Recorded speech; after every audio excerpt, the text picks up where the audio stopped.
There's some real money in the room.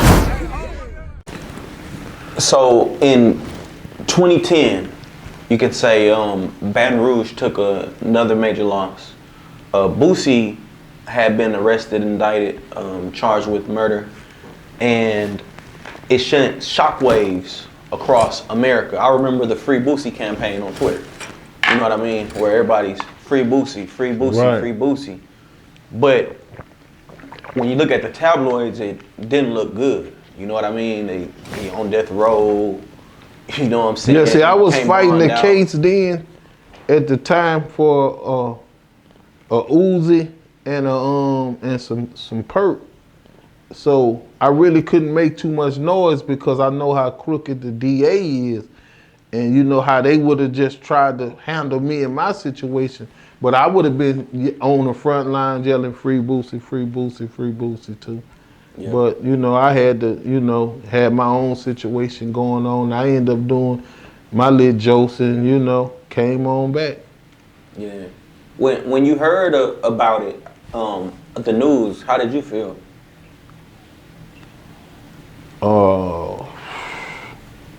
Man, I was basically, I used to be at his house every day almost up until that point. And I don't know. I want to say we was bracing for something or something had already came up. Like, see, this how it went. He went to jail supposed to do a year.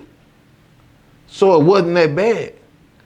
Everything was left how it was. The house was still open. People could still go there and record and spend the night, whatever.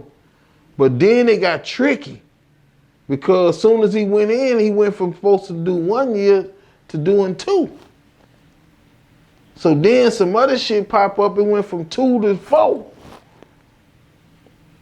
And I ain't talking about on the both ends. I'm talking about due. Like he was supposed to do 1 on 2. And then he was supposed to do 2 on 4, and then from there it just got more and more worse. So he was already in there when the cards got worse. So you couldn't feel the effect of seeing him go. It was just like he was doing a little documentary and everything because it was just supposed to be a little light little year. You know, just to get all them guns and weed charges off his back. So, you know. They kind of like played him like, okay, we're going to make this real easy. Then once he got in there, boom, boom, boom, all that other shit came up. So, you know, he was already in there once it got serious. And, you know, that's what made us feel like that it wasn't fair. And, you know, we had to figure out, you know, like where we was going to go from there. Yeah. How did that affect the label? I don't know. You were finding your own situation. Yeah, and I wasn't with the label no more. Yeah. Yeah, I was gone. I don't know how it affected. Right. It was later revealed that one of his co-defendants was Marlo Mike. I watched the interview you did, and you actually knew Marlo Mike growing up. Right. What kind of guy was he? Man, look, he was a little brown-skinned guy with good hair that was either born in the struggle or just poverty caught up with him. You know, like I want to say that he was born like right there by Big D. That from me, I was telling you about Big D. See, that's how long I've been knowing him because he come off 16th Street off the side by Big D. So he probably was born right there. And his mom named Sita. And, you know, she always been in the area, you know, like she been maintaining and trying, you know what I'm saying? And he got a few sisters and he got a brother. And, you know, they were just part of the struggle. They just fitted in so well, you know what I'm saying? But like Marlo was like one of the ones that he just didn't want to settle for that. Like he was almost like me, but it was just different times and different generations, because my badness wasn't that bad, but it was like to combat the struggle, to combat people trying to tease you and talk about you and say this and say that. You know, when my era, it was just punch you in your shit, something like that. You know, press you. You know, make you pay draft, something like that. But his era, it was like, shit, I'm gonna just gonna eliminate you.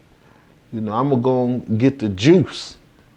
You know, and then like, he 1 minute, like you may heard somebody say, okay, well there go Dirty Mike, there go Dirty Mike, there go Dirty Dare, you know, and then I guess he was like, nah, you ain't gonna call me that shit no more.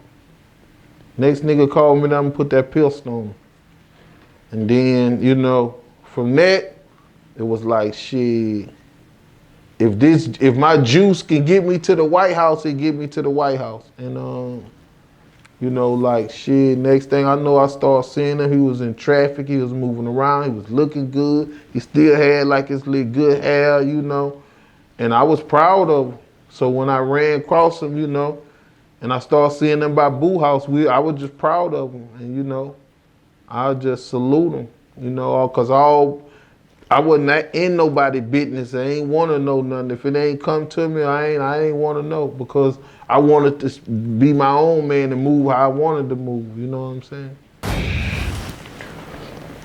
When the news came out that Marlo Mike was set to testify, and you know, knowing him, seeing him grow up, you know what I'm saying, seeing him come from nothing to something, but then hearing that, you know, what crossed your mind? What thoughts? I want to say, I can't really recall how that part went, but I just know that one of my other partners had got murdered, and Marlo Mike was on the scene, and the police was like, they couldn't take it no more, because they didn't know if this young guy was that advanced to where like he was murdering shit while they was watching him, you know? So they went on and picked him up.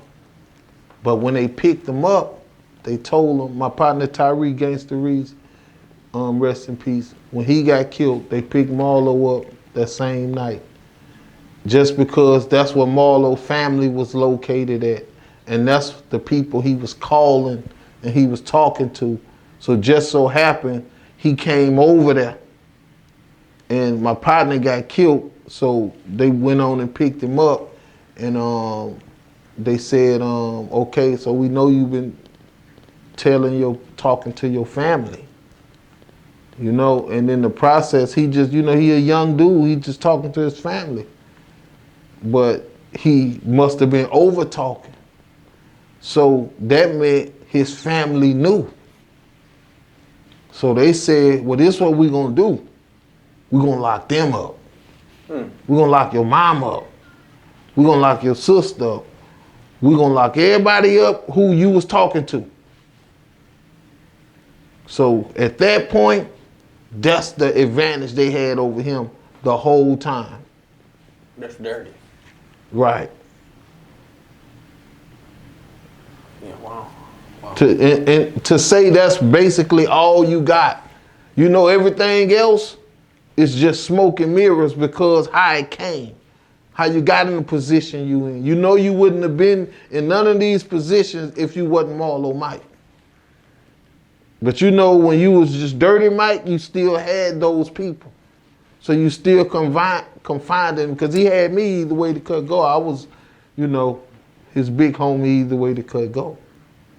You know, but it was just the thing that when he was doing what he was doing, I was more trying to tell him not to do it, you know, try to chill. But I didn't have no alternative for him. You know, they had started looking at me like, nigga, you just in the way because you got all this going on, but you ain't got shit. You know, they like, okay, like, Fat jumped in and passed you up, and he in the same situation you in, like, cause all us in the same hood. So I'm like, well, you know what? Y'all right, bro, y'all right. I ain't even gonna argue with y'all. I'm gonna stay out y'all way. You know what I'm saying? So that's how that went. When Marlo Mike actually took the stand and he testified, and he vindicated Boosie of what he initially, said that he did, was that like a relief kind of to the streets, I guess? Like, does that save him from what he initially did? Well, I'm not gonna say nothing saves you, when you tell on somebody. But I will say this though, when you're a little naive kid, it's not even that serious. The seriousness of the situation to a naive kid is his family. Because that's all he know at that point. That's the only thing that he understands at this point. So you don't even have to say nothing. You done already said it. Being naive. You're not knowing that these people is bugging your people's phone. So you done already said whatever you needed to say. Then they just knew they couldn't get you for it. So they said, well, we'll get your people. We'll lock them up. Unless you say it again. You done already said it. Or just agree to saying it. And we're going to let your people stay out free. Okay, all right, bet. You right. So when trial time comes, no, I ain't say that. Yeah, my people been free long enough to get their situation together if they want to fuck with them now. It's unjust now, so nah, I ain't say that. Nah, that's some bullshit. And that's how Boosie came home. That's how he got free, because the system tried to finesse a young kid into putting somebody like Boosie away for life. He was 16, 17. Right, but I mean, he probably was younger than that when it all started, though. Like when the Marlo name started, he probably was younger than that. There was a song, say big head, I gotta hit you right back. I got right in my cell tap. My shit tap. Was he talking about the case, or was he just talking? That ducked off. Like, cause Boosie did in that song, you know what I'm talking about? Yeah. Say big head, I got, like, they was talking about my phone. But that's in Say Round, Can I Hit You Right Back? Yeah, that's what that is. That Say Round, Can I Hit You Right Back? Hot right now, Fizz got my phone tapped. Were they talking about when that case went on, or that was just a song? That was just some creativity from Mouse. Oh, okay. But I gotta give all credit to that to Mouse. Salute to Mouse too. Yeah, Mouse whipped that up like that for us. Right. Mouse was like, y'all all should be able to come in common with this. Right. It's like we trying to come up with stuff that's just not all, in one perspective. It's like we got a full circle. So Mouse was full circle. Yeah. And like when I heard, I was like, wow, and just went straight in. Yeah. Salute to super producer. Right. Hey, RealToon, it's some real money in the room.